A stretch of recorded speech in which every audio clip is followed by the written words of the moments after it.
Let's talk about the campus protest because there's been some consequences to that. Columbia University is going to have to cut around 180 staff members because the Trump administration has announced it's cancelling $400 million in federal funding. The Columbia University announced these cuts overnight.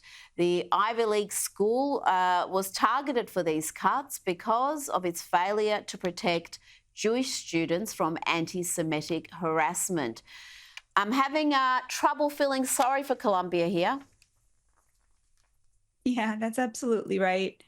The things that the Trump administration is asking from these universities are things that they already owe their students in exchange for federal funding. We have civil rights laws that they are expected to follow, which they really fail to do in the case of Jewish students. I'm not one who felt that Jewish students were actually unsafe. I don't like that language. I think it diminishes the power that we have in our community. I don't think they were physically unsafe. But what they were, Rita, was they were discriminated against by an administration that treats all of its students one way and its Jewish students another way, and it expected them to just eat the harassment that they were facing, and that is discriminatory. And as a result, the Trump administration has withdrawn its funding. It's such an amazing moment. I mean, as a Jewish American, to see the president standing up for my rights. It's a really, really wonderful thing that's happening. Unfortunately, many, many Jews in America are on the left and are Democrats, about 2/3 to 3/4 of the community. And so they don't really recognize what a gift this is. That does not diminish the fact that the Trump administration is standing up for our community in a very unique and unprecedented way. And I am very grateful for it. Well, the Trump administration has stood up for the Jewish community in America in an unprecedented way, but also for the state of Israel. The support it has given Israel during the first Trump administration, it continues to give. And yet, as you mentioned there, Batya, the majority of Jewish Americans vote left, and they still did, even after all the violence we saw on campuses, all the left-wing violence, the fact that Kamala Harris did not pick the best VP candidate, Shapiro, because he's Jewish, he served in the IDF, and she thought that was going to cause her some problems, despite the fact it was the governor of Pennsylvania, a crucial swing state. I could go on. What is it going to take for the Jewish community to break that, you would call it toxic relationship with the Democrats? The Democrats have got deep-seated anti-Semitic issues within the party. So I'm so glad you asked me that, because I'm currently writing my third book on this exact topic, why Jews are Democrats and why the left is turning on the Jews. The reason that Jewish Americans are overwhelmingly Democrat is the same reason any group in America is overwhelmingly Democrat, which is a lot of American Jews have a college degree.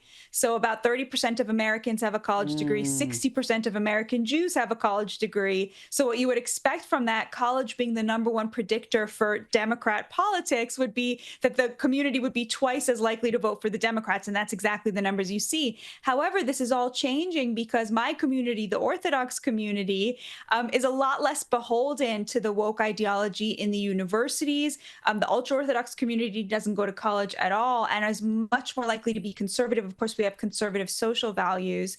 And so, in 30 years and 40 years, most American Jews will be Republicans just because the Orthodox have so many more children, and a lot of the non-Orthodox marry out and their children are not Jewish at all. So the community is really rapidly changing right now.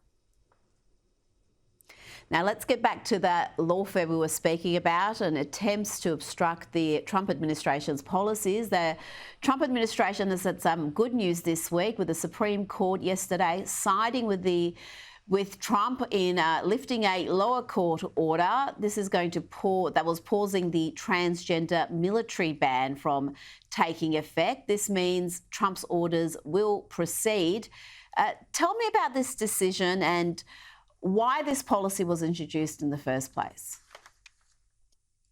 This is one of those issues where the administration just has the support of 80% of Americans. I think there is a feeling that transgender individuals are on a lot of medications There is the question of gender dysphoria, which is a mental illness, and many trans people, that is how they describe what it means to be transgender.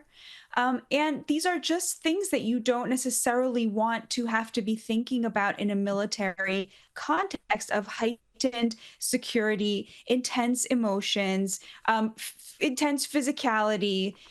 Men, I think, very much are trained to be protectors.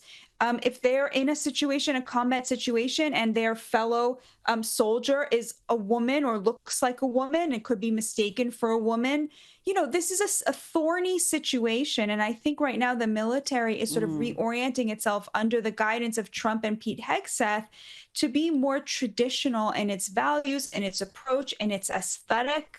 And in terms of recruitment, giving men a feeling of pride in being protectors and being part of the military.